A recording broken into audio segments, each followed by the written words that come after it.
Super 8-এ অস্ট্রেলিয়াকে হারিয়ে ভারতীয় team সেমিফাইনালে উঠতেই এখন থেকেই ফ্যানেরা টি-20 বিশ্বকাপ জয়ের স্বপ্ন দেখতে শুরু করে দিয়েছে। অনেকে তো আবার 2007 সালের সঙ্গে এবারের টি-20 বিশ্বকাপের একাধিক মিল খুঁজে বার করে ফেলেছেন। এই সকল মিলের মধ্যেই নাকি মিলের কারণেই নাকি এবার ট্রফি আসছে ভারতের ঘরে। কি সেই সকল মিল চলুন দেখিনি সেই সমীকরণ। পাকিস্তান টিম 2007 সালের মতন এই বছরেও ম্যাচ টাই হওয়ার পর জিততে ব্যর্থ হয়েছে।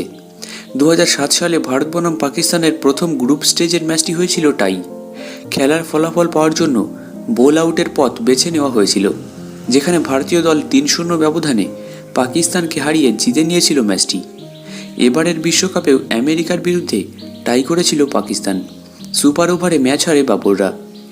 এরপর ভারতীয় টিম পাকিস্তানকে 2007 সালে দুবারই রান ডিফেন্ড করে হারিয়েছিল। এবারেও ঠিক সেটাই হলো। পাকিস্তানের বিরুদ্ধে ভারতীয় দল কেবলমাত্র 119 রান ডিফেন্ড করে গ্রুপ পর্বে ম্যাচ জিতেছিল।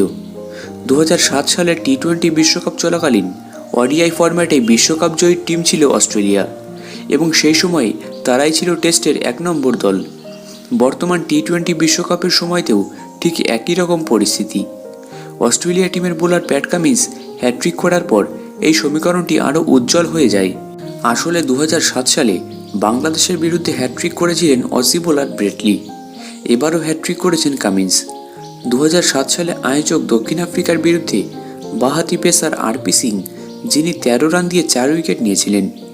অন্যদিকে এবারের বিশ্বকাপের কো-হোস্ট আমেরিকার বিরুদ্ধে ভারতীয় টিমের বাঁহাতি পেসার আর্শদীপ সিং 9 রান দিয়ে 4টি উইকেট নিয়েছেন।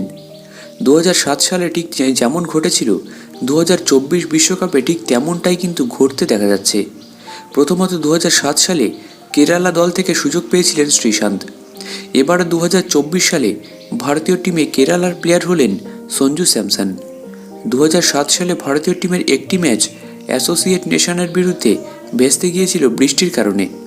2024 সালের টি-20 বিশ্বকাপেও কানাডা, যারাও কিনা অ্যাসোসিয়েট কান্ট্রি, তাদের বিরুদ্ধেও একটি ম্যাচ বৃষ্টির কারণে ভেস্তে গিয়েছে। তো এগুলোই কিন্তু পরিসংখ্যান, এগুলোই সেই কারণ বলছে যে এবছরই কিন্তু টিম ইন্ডিয়া বিশ্বকাপ চ্যাম্পিয়ন হতে পারে।